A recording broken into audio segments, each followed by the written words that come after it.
Welcome to the History Maps podcast. Consider the scene in 1281, looking out from the defensive stone walls of Hakata Bay. You are standing there, and the ocean is, well, it is just disappearing. Right, the water is essentially being swallowed by this floating wooden city. Yeah, over 4,400 ships are just blotting out the horizon.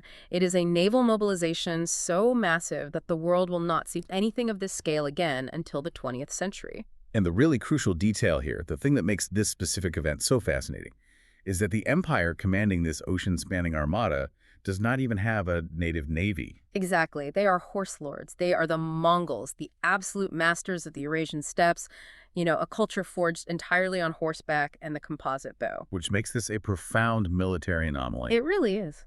So today, as a continuation of our Japanese history series, we are looking at how a completely land-based empire attempted to project power across the sea. We are taking a deep dive into the Mongol Yuan fleet during the Mongol invasions of Japan in 1274 and 1281. And to understand that transition, from the steppe to the ocean, we have to rely on a very specific combination of sources. Right, because we are not just looking at old text. No, not at all. We have the archaeological reports from the Takashima underwater site, which give us the literal nuts and bolts, or, well, in this case, the wooden tenons and iron nails of the fleet. And we pair that physical evidence with the military strategy analyses and the historical chronicles, right? Yes, specifically the Korean Goryosa and the Chinese Yuan Shi. And then, to understand the human element to the combat, we look at the visual evidence from the Japanese invasion scrolls. So if you are picturing a traditional Mongol warrior right now, you are probably seeing a cavalryman sweeping across an open plain. We are going to upend that image completely. They have to. We're going to look at the specific maritime technology they used, the immense logistical puzzle of organizing it, and the very real physical realities of trying to drive a land-based military machine into the open ocean. Okay, let's unpack this. Let's do it. We have to start with the why. I mean, why did the Mongols, who were already so successful on land, suddenly decide they needed to build thousands of ships? The shift really begins around 1260. That is when Kublai Khan ascends to the position of Great Khan. Right. Up until this point, the Mongols had utilized their light cavalry, their synchronization, and their speed to push into the Middle East, Russia, and Eastern Europe. They were basically unstoppable on land. Exactly. But Kublai's primary strategic objective was right next door. He wanted the complete subjugation of the Song dynasty in southern China. And the geography of southern China is just fundamentally different from the steppe. It is a landscape defined by massive river networks, lakes, and complex coastal waterways. And the Song possessed a massive, technologically advanced navy to defend that terrain. Which poses a serious problem for an army of guys on horses. It does. Kublai recognized a hard military truth. You cannot shoot arrows at heavily armored warships from a horse on the riverbank and expect to conquer a nation. Yeah, that math just does not work out. No. He realized he could not unify China, nor could he extend his reach to places like Japan without incorporating naval capabilities into the Mongol way of war. But they did not have a maritime culture. I mean, you cannot just mandate a shipbuilding tradition into existence overnight, can you? No, you really can't. The institutional knowledge required to build an ocean-going vessel takes generations to develop. So how did they get it? They absorbed it through conquest. They relied heavily on the technology and the personnel of the conquered Song dynasty, as well as their Korean vassals. Oh, right. The Korean state of Goryeo was subjugated and explicitly ordered to produce ships and sailors. And furthermore, Song defectors played a massive role. Like who? There was a former Song commander named Lai Cheng. He convinced Kublai that a dedicated, state-sponsored shipbuilding program was absolutely mandatory for the empire's expansion. So they essentially took over existing shipyards and forced them to work for the Mongol Empire. Yes. By 1279, Kublai had defeated the last Song emperor and established the Yuan dynasty. He immediately took this newly acquired, vast maritime infrastructure and turned it toward Japan. The logistics of the second invasion in 1281 they're massive. They did not launch a single unified fleet, right? Right. The sources detail that they organized the armada into two distinct massive groups. You have the Eastern Route Army departing from Korea and the Southern Route Army departing from southern China. The division was really a logistical necessity dictated by the sheer scale of the operation. The resources required to build, provision, and launch thousands of vessels simply could not be sustained by a single region. The timber alone would have completely stripped a localized area, I imagine. Exactly. So the Eastern Army from Korea functioned essentially as the vanguard force. Meanwhile, the Southern Army utilized the shipbuilding hubs of the Yangtze River and Fujian province in China. And they carried the vast bulk of the forces, right? Yes, the heavy equipment, the long-term supplies, all of it. I have to challenge the logic of this deployment, though. I mean, on paper, splitting the logistical burden makes sense. But how do you communicate? That is the crucial flaw. Because on land, the Mongols were famous for the yam system. For those unfamiliar, the yam was this massive network of horse relay stations spread across the empire. A highly efficient communication network. Right. A messenger could ride a horse to exhaustion, swap it for a fresh one at a station, and keep going. It allowed strategic coordination to travel hundreds of miles a day. But, well, you cannot build a horse relay station in the middle of the East China Sea. No, you definitely cannot. If we connect this to the bigger picture of Mongol military doctrine, expeditionary maritime warfare inherently conflicted with their entire command structure. Because they lose that speed of communication. Precisely. The absence of the YAM system meant that the moment these two massive fleets left port, they were operating in total darkness. The Yuan dynasty leadership back on the mainland lacked any capacity to send strategic communications. They could not recall the fleets, they could not redirect them if intelligence changed, and they could not warn them of weather patterns. So they are operating completely blind. They have two massive forces departing from entirely different countries, hundreds of miles apart. Yes. And they are expected to somehow coordinate a precise rendezvous at a specific location, Hirado Island, off the coast of Japan.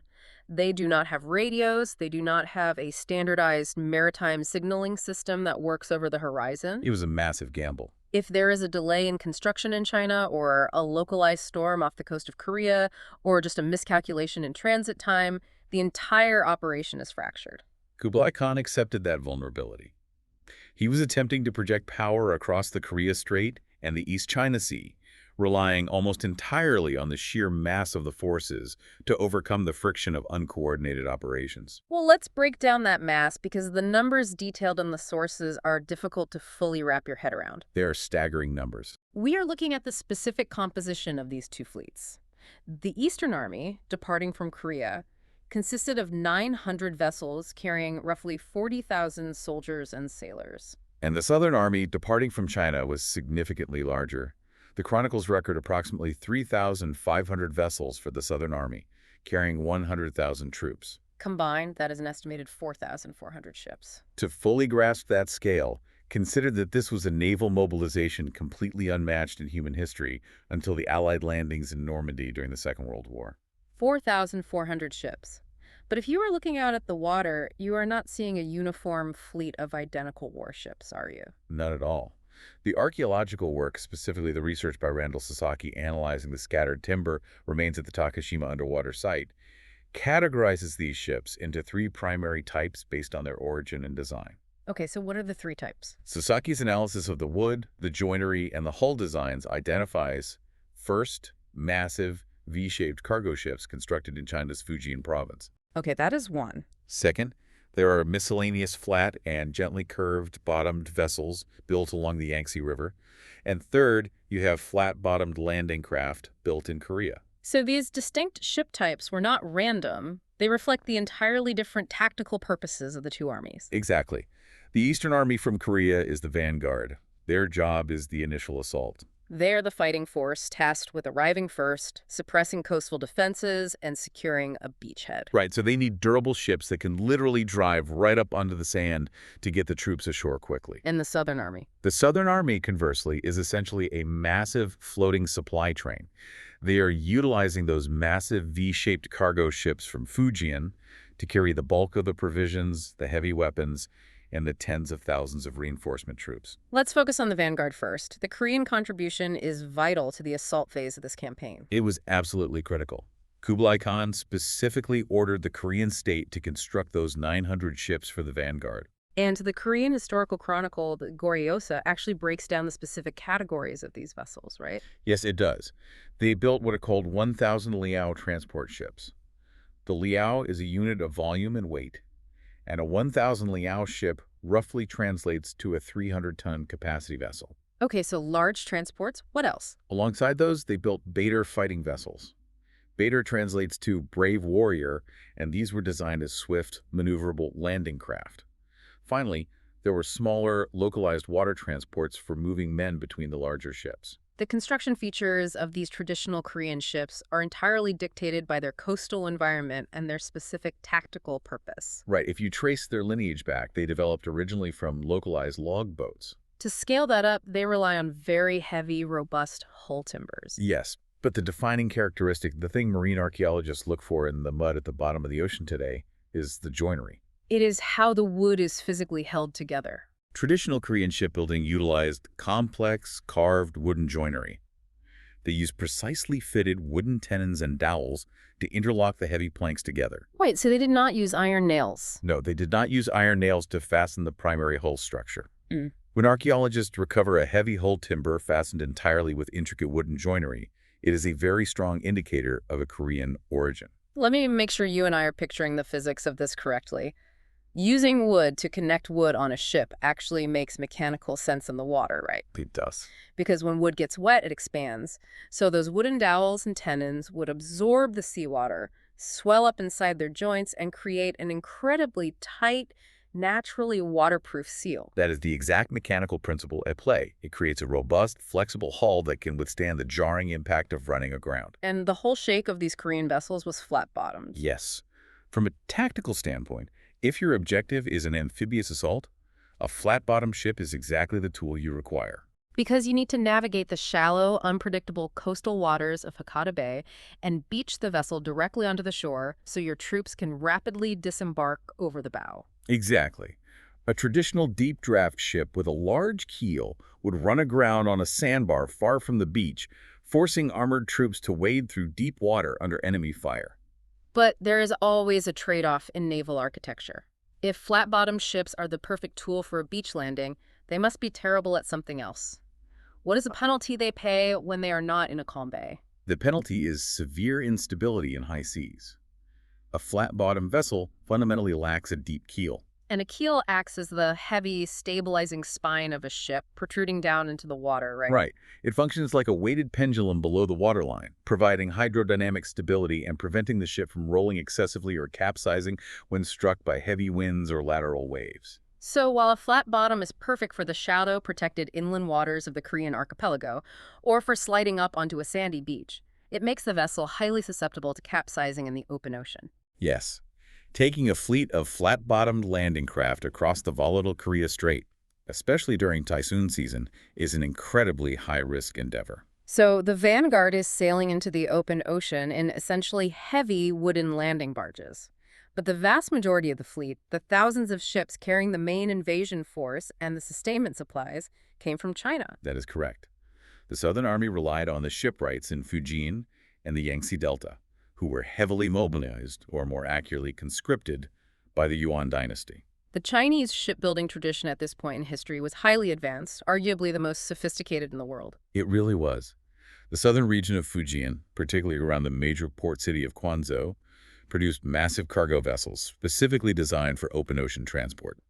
These ships featured deep V-shaped hulls and a prominent keel. Yes. The Yangtze River region, on the other hand, produced flat or gently curved bottom ships.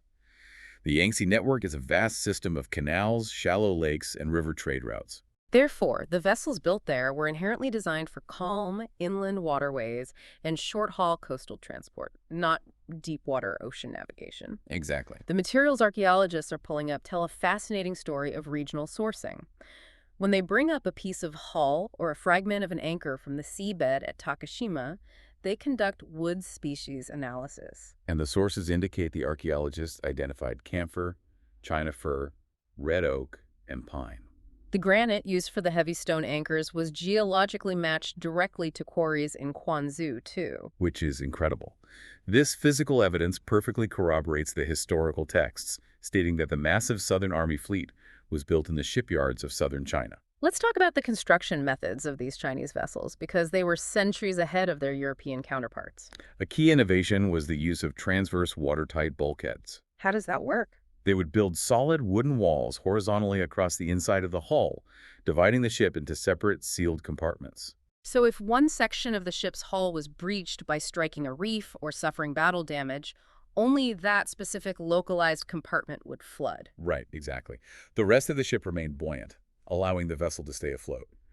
Marco Polo actually documented this specific feature in his writings during his time observing Chinese maritime technology. They also utilized double hulls and multi-layered planking to give the ships massive structural strength. And unlike the Korean ships, which relied on the swelling of wooden dowels, the Chinese shipwrights relied heavily on iron. The extensive use of iron is a defining diagnostic feature of the Chinese ships in the archaeological record. What kind of iron components? They utilized iron brackets, which researchers sometimes refer to as quasi nails, along with heavy wooden stiffeners to securely lock the outer hull planks to those internal watertight bulkheads. So the fundamental design philosophy differed radically based on the region of origin. Very much so. For the ocean-going Fujian ships, the construction process started from the bottom up. They laid down a wide, heavy keel and then attached thick garboard planks. Just so you and I are completely clear on the terminology, the garboard planks are essentially the foundation of the hull, right? Right. They are the heavy, thick, wooden panels that attach directly to the main keel at the very bottom of the ship, taking the most structural stress. Yes, the garboard planks are the critical transition point between the vertical keel and the outward curve of the hull. They form the structural spine of an ocean-going ship. And the Yangtze River ships. The Yangtze River ships, conversely, lacking a deep keel entirely, used heavy, flat-bottomed planks as the foundational base of the vessel, building the sides straight up from that flat platform. So we have these massive wooden structures. Some are utilizing heavy wooden joinery that swells tight in the water.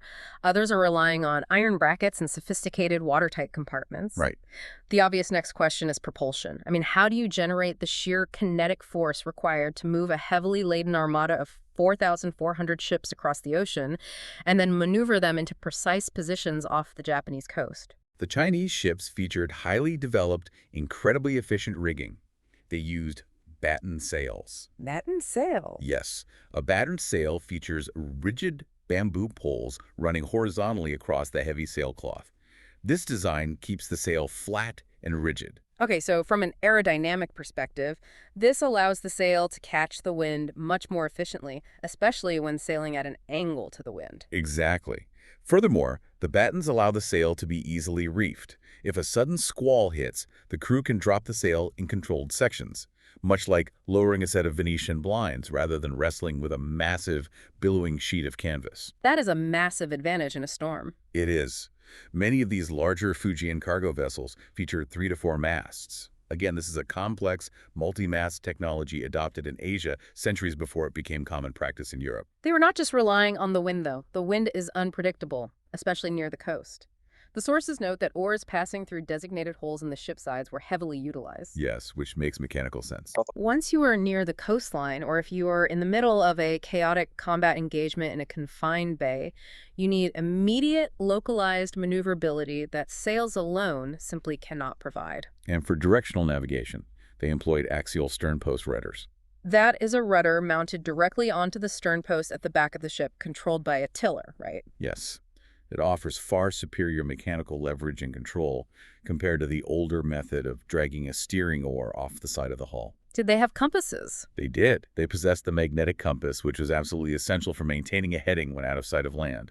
That was a critical requirement during the long multi-day transit of the massive Southern Army across the featureless expanse of the East China Sea. So let us examine what happens when they actually arrive and need to stay in one place. The anchor technology recovered from the seabed at Takashima gives us incredibly detailed physical insights into the scale of the ships they belong to. The anchors are fascinating. The marine archaeologists found massive wooden stone anchor assemblies. There is one specific anchor recovered that had a red oak stock measuring 23 feet long, and the accompanying carved granite stone weighed over a ton. An anchor of that sheer magnitude is indicative of a massive vessel. Based on the mechanical physics required to hold a ship in a current, analysts calculate that a 23-foot oak stock belonged to a V-shaped Fujian cargo ship that was likely up to 40 meters in length. So these were the heavy transports carrying the immense volume of supplies. Yes, but the seabed revealed a contrasting and much more troubling narrative regarding the mooring equipment. What did they find? Alongside these expertly crafted massive anchors, archaeologists discovered multiple small, crudely made wooden anchors. Oh, really? Instead of a single large, precisely carved granite weight designed to pin the anchor to the seabed, these inferior anchors used two smaller, irregular, unworked granite stones quickly lashed to a short wooden stock. Yes. What is revealing here is what those crude anchors imply about the reality of the mobilization effort. Because the presence of these undersized, hastily assembled anchors suggests that severe corners were being cut in the shipyard. Exactly.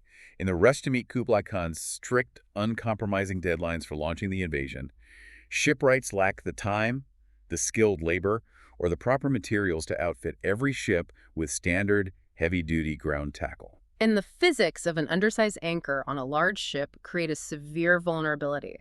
If the anchor cannot bite into the mud, or if the weight is insufficient to hold the mass of the ship against the friction of the water, the ship will drag its anchor. It cannot hold the vessel secure in a strong tidal current, let alone during a storm swell. Which brings us to a crucial and ultimately catastrophic tactical decision the Mongol commanders made.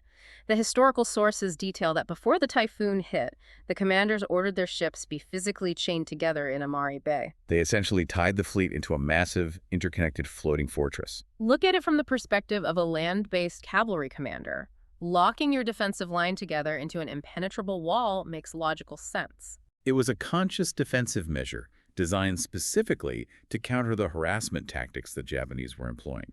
Because the Japanese samurai were launching continuous, rapid raids using small coastal boats, striking at night and retreating. Right. By chaining the large ships together side by side, the Mongols created a solid wooden wall, making it exceptionally difficult for the Japanese to isolate, surround, and board individual vessels. They even laid heavy wooden planks across the decks of the chained ships to allow their soldiers to run quickly across the fleet to reinforce any specific point that was under attack. But tying all your ships together is the absolute worst thing you can do when a typhoon arrives. It proved fatal, didn't it? Yes. When severe weather hits, a ship's survival depends entirely on its ability to maneuver. A captain must be able to point the ship's bow directly into the wind to cut through the waves. Or, failing that, the fleet must scatter so each ship can ride out the swells independently with enough sea room. And by chaining the fleet together, the Mongol commanders removed all ability to maneuver. The massive kinetic energy of the storm waves, acting on thousands of tons of wood, forced the chained ships to violently smash into one another. The rigging tangled, the hulls ground each other to pieces, and as one ship flooded and sank, its chains dragged the adjacent ships down into the bay with it. It was a total disaster. Before they ended up shattered at the bottom of the bay, these ships were functioning as floating cities. They were. The personnel required to operate them and the vast supplies required to sustain this operation represent a massive departure from how the Mongols fought on the continent. The crew makeup was not just a unified force of Mongol warriors. No, the invasion force was a complex ethnic patchwork. You had ethnic Mongols occupying the senior command positions naturally. But the ranks were filled with northern Chinese soldiers, Korean sailors who were absolutely essential for their knowledge of navigating the local, treacherous coastal waters, and a vast number of impressed farmer soldiers conscripted from the recently conquered Song dynasty in southern China. The historical sources often refer to these conscripts as limited liability troops. Their loyalty to the Yuan dynasty was highly questionable, and their morale was notoriously low, especially after weeks crammed in the hold of a ship. Think about the logistics of keeping these men alive. To feed a combined force of roughly 140,000 men, the Southern Army ships carried grain supplies meant to sustain the troops for 13 to 16 months. The volume of space required to store over a year's worth of grain for 100,000 men is massive. It dictates the entire cargo capacity of the fleet. Yes, but the most notable logistical detail of this entire invasion is what they did not bring with them. They left the horses behind. Exactly. This is a critical point that dictates the outcome of the land battles. The entire sea lift capacity of this massive fleet left room for only 250 to 400 horses. And the Mongols built the largest contiguous land empire in human history based entirely on the mobility, speed, and shock tactics of their mass cavalry. By embarking on a maritime invasion, they fundamentally stripped themselves of their primary tactical advantage. Horses take up massive amounts of deck space, they require immense quantities of fresh water, and they're highly prone to breaking legs on a rolling deck. So once the Mongol forces actually got ashore, they were essentially a slow-moving conventional infantry force. Let us look at what the archaeologists actually found in the mud alongside the rotting hull timbers. They recovered bundles of iron crossbow bolts, fragments of lamellar armor, which is armor made of small rectangular plates laced together, and various personal items. One notable, very human find was a ceramic rice bowl. Oh, yeah. Inscribed on the bottom were the words Wang, commander of 100. Wang is a common Chinese surname, which physically corroborates the texts, stating that subjugated Chinese troops were not just cannon fodder, but were actively serving as mid-level officers within the Mongol military structure. They also found weaponry in the wreckage that changed our modern understanding of 13th century warfare. Specifically, the marine archaeologists recovered ceramic bombs filled with gunpowder and packed with metal shrapnel. These are known as tetsuhao. Prior to this physical discovery, some historians debated whether explosive fragmentation shells were actually utilized this early in history, suggesting that the depictions of exploding bombs in the Japanese scrolls might be later exaggerated additions. However, the intact bombs recovered from the seabed were analyzed via X-ray. And what did the X-rays show? The X-rays clearly show the iron shrapnel packed inside the casing, proving definitively that the Mongols deployed advanced incendiary and explosive weapons against the Japanese defenders. I want to pause on one specific archaeological detail regarding the shipboard supplies, because on the surface, it seems totally mundane. The archaeologists spent time analyzing the firewood recovered from the galleys of the wrecks. And they found that 80% of the firewood was softwood, specifically pine. Why does the type of firewood matter at all? I mean, why spend research funding analyzing 13th century logs? It matters deeply because it reveals intent and it reveals strategic planning. Pine is a softwood that ignites very easily, and it burns well even when it is slightly damp, which is a constant condition at sea. Okay, that makes sense. But more importantly, when pine burns, it produces a very thick, dark, highly visible smoke. This makes it the perfect material for creating signal fires. The fact that the fleet was carrying a highly disproportionate amount of pine proves they were sourcing specific resources for at-sea communication. They were not just chopping down whatever random hardwood trees were near the shipyard. They were purposely provisioning the fleet with the exact materials needed to mitigate their lack of the YAM communication system. The smoke signals were their attempt to replace the horse relay. Precisely. That is the kind of detail that makes the physical archaeology so compelling. It shows a level of forethought. But once this heavily supplied, meticulously planned, yet precariously commanded fleet actually arrived in Japanese waters, the combat they faced looked absolutely nothing like the open field, sweeping cavalry battles of Europe or the Middle East. The Japanese defense was highly organized, and it was specifically tailored to the terrain of the coastline. During the 7-year interwar period between the first Mongol invasion in 1274 and the second invasion in 1281, the Japanese military government, known as the Bakufu, fully recognized their vulnerability. They mobilized massive resources to construct a defensive stone wall along the coastline of Hakata Bay. This wall was roughly 25 miles long, 5 to 9 feet high, and deliberately set back about 150 feet from the water's edge. The placement of that wall is a brilliant piece of military area denial. Because we talked earlier about the Korean flat-bottomed boats being designed to beach and rapidly unload troops. Put yourself on that beach. The Japanese wall denied the Mongols the space required to deploy their limited cavalry or organize their massive infantry formations once they stepped off the boat. It effectively neutralized the entire tactical advantage of the landing craft. Because the Mongols could not secure a wide defensible beachhead, the combat role of the massive Mongol ships had to shift.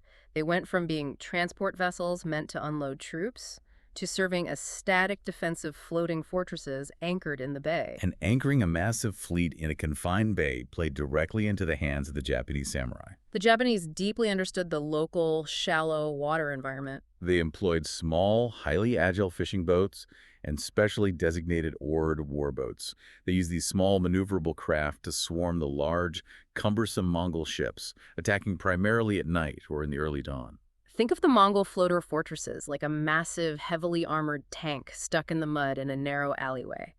The Japanese small boats are like light infantry on the rooftops with Molotov cocktails. This is a great comparison. The tank has infinitely more firepower and incredibly thick armor, but it cannot turn its turret fast enough to track the agile targets, and it cannot retreat. The Japanese turned the Mongols' massive size into a fatal trap. The large ships confined in the anchorage and chained together, could not bring their superior numbers to bear against dozens of small, fast-moving targets darting in and out of their blind spots. The Japanese tactics focused heavily on aggressive boarding actions, too.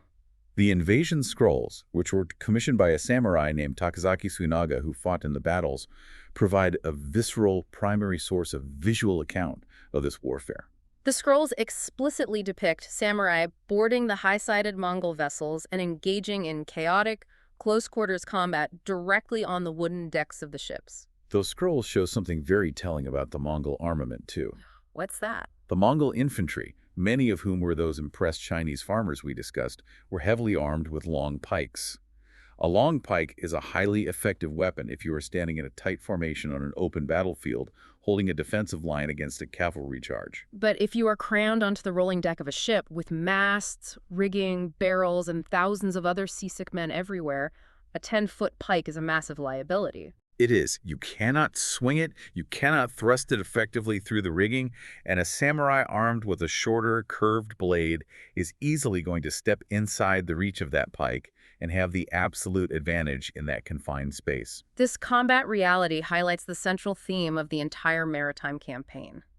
The Mongols were fighting in an environment and under physical constraints that negated almost every single tactical advantage they had perfected over decades of conquest. They lacked the mobility of their cavalry, they lacked open space for maneuver, their primary weapons were ill-suited for shipboard combat, and their communication network was severed. The Japanese essentially forced them into a brutal war of attrition on the water, denying them the land battle they so desperately wanted. Which leads us to the culmination of the invasion and the massive gap between what the historical chronicles claim happened and the reality uncovered by modern archaeology. Right. The chronicles, both the Japanese texts and the Chinese records, essentially claim the fleet was destroyed entirely by the kamikaze, the divine wind. The accepted narrative for centuries has been that the Mongols were an unstoppable, invincible force until a sudden, localized typhoon sent by the gods wiped them out in a single night. But what does the mud of the seabed actually tell us about the quality of this armada before the wind even started blowing? The underwater archaeology at Takashima Island reveals a much more nuanced and frankly a much more structural reason for the failure of the fleet. What did they find? The marine archaeologists analyzing the hull timbers found physical evidence that the fleet was hastily assembled, corners were cut, and the ships were fundamentally flawed for the environment they were operating in. Let's look at the evidence for that. For instance, we discussed the Yangtze River ships earlier. These were flat or round-bottom boats explicitly designed for calm inland canals and rivers. And the archaeological record heavily suggests many of these Pacific River vessels were pressed into service for the ocean crossing to meet the massive, unrealistic quotas set by Kublai Khan. Taking a flat-bottom riverboat into the open ocean of the East China Sea is an engineering disaster waiting to happen. It is like taking a golf cart onto a major highway. It is simply not built for those physical stresses. Furthermore, another critical finding relates to a shipbuilding material called chunam. Right, chonam is a traditional, highly effective putty made from a mixture of lime and tung oil. Chinese shipwrights used it extensively to caulk and waterproof the seams between the heavy hull planks and to protect the wood from marine organisms like shipworms that bore into the timber. But the excavated timbers brought up from Takashima show a notable, alarming absence of chunam on many of the critical structural components. If you are building a ship to last, you waterproof it. You seal the seams. If you skip the waterproofing process on a wooden ship, it means you are desperately cutting corners to save time, labor, and expense during a massive mobilization. Without chunam, those ships were actively taking on water and rotting from the moment they left port. This physical evidence raises a massive question about the structural integrity of the fleet. The combination of these factors, the inferior, undersized anchors incapable of holding ships in a heavy swell, the unwaterproofed riverboats forced into open ocean service, and the severe tactical error of chaining these fragile, rotting vessels together in a confined bay, created a recipe for disaster long before the storm arrived. The fleet was suffering from systemic, logistical, and engineering failures. It is a profound shift in how we view the historical event. The fusion of the heavy Korean landing craft, the massive Chinese ocean-going cargo ships, and the pressed Yangtze riverboats created a fragile, disjointed armada. The Mongol command structure, severed from its overland routes and the speed of the YAM system, failed completely to adapt to the realities of the maritime domain. Meanwhile, the Japanese defensive walls and the small boat swarm tactics forced this incredibly vulnerable fleet into a crowded, static anchorage where they could not use their numbers. The typhoon certainly provided the final catastrophic blow. The physical evidence of shattered timbers, scattered ballast stones, and dispersed artifacts across the seabed confirms a highly violent meteorological event. But the archaeology proves beyond a doubt that the fleet was not the invincible juggernaut portrayed in the chronicles. It was an overextended, hastily cobbled-together force operating at the absolute fraying limit of its logistical capacity. It leaves us with a final thought to ponder about the nature of empire and overreach. The legend of the kamikaze, the divine wind, has claimed sole credit for saving Japan for over 700 years. But the timbers buried in the mud of Amari Bay suggest the Mongol fleet was already rotting from within due to logistical overreach, rushed construction, and the massive hubris of an empire that believed it could command the ocean the exact same way it commanded the steppe.